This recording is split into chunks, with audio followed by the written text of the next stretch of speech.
মরণ যদি আসেও প্রিয় তোমায়, ভুলে যেতে পারবো না, করিও ক্ষমা।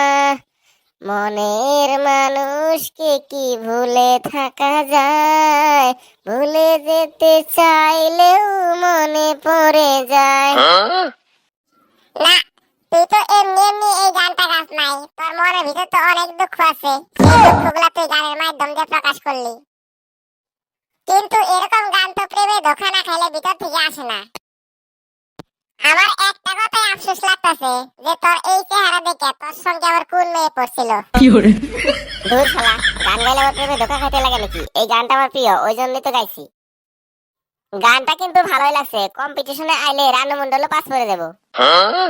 খালি রানু মন্ডল নাকি, কাঁচা বাদামালাও তো পাস করে দেব।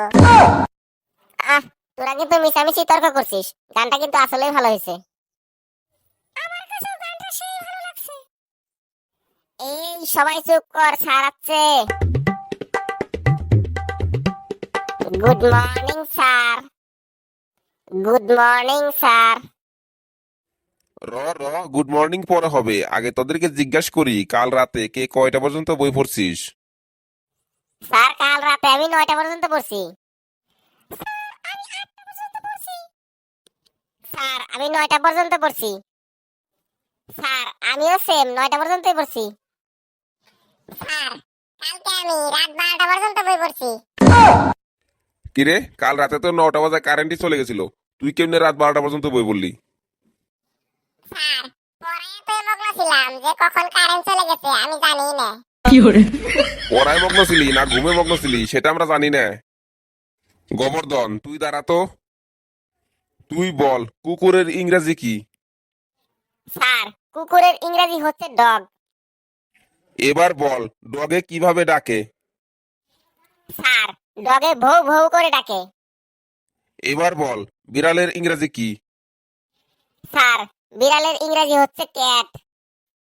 তাহলে এবার বল, ক্যাট কিভাবে ডাকে? স্যার ক্যাটে মিউ মিউ করে ডাকে।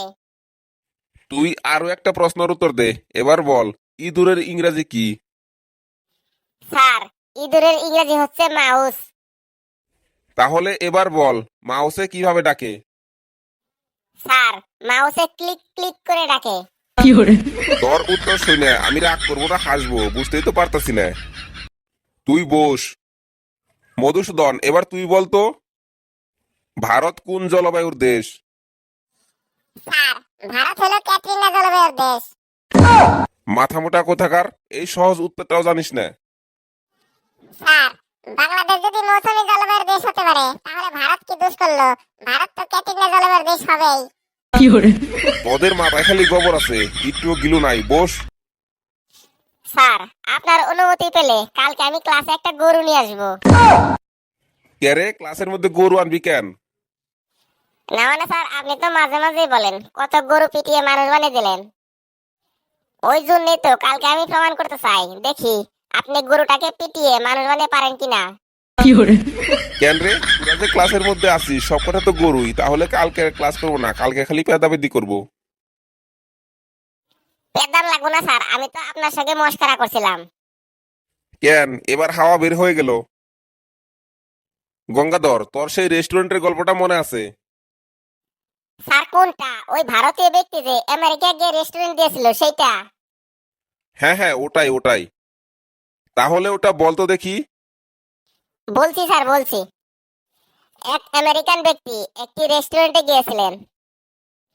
সেখানে গিয়ে ওই আমেরিকান ব্যক্তি চারপাশে সবাইকে পর্যবেক্ষণ করে দেখতে লাগলো এবং সে দেখলো রেস্টুরেন্টের একদিকে এক ভারতীয় ব্যক্তি বসে আছে, যার গায়ের রং পোশাক দেখে সে বুঝতে পারলো যে ওই ব্যক্তি একজন ভারতীয়। ওই আমেরিকান ব্যক্তি কোনো ভারতীয় ব্যক্তিকে পছন্দ করতো না এবং দেখতে পারতো না।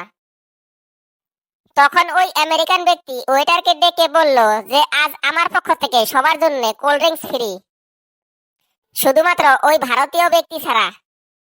তারপর ওই আমেরিকান ব্যক্তি ওই ভারতীয় ব্যক্তিটিকে একটু চেয়ে দেখলো। তখন ওই ভারতীয় ব্যক্তি আমেরিকা ব্যক্তিটিকে দেখে একটু হাসলো। এতে ওই আমেরিকান ব্যক্তি আরো রেগে গিয়ে ওয়েটারকে বলল আজ আমার পক্ষ থেকে সবাইকে সব ফ্রি, যে যা খায় শুধুমাত্র ওই ভারতীয় ব্যক্তি ছাড়া। এবার ওই আমেরিকান ব্যক্তি একটু জোরেই বলল যাতে ওই ভারতীয় ব্যক্তি শুনতে পায়। এবার ওই ভারতীয় ব্যক্তি ওই আমেরিকান ব্যক্তিকে ধন্যবাদ জানালো। তখন ওই আমেরিকান ব্যক্তি ওয়েটারকে ডেকে জিজ্ঞেস করলো যে ওই ভারতীয় ব্যক্তি আমাকে ধন্যবাদ দিল কেন।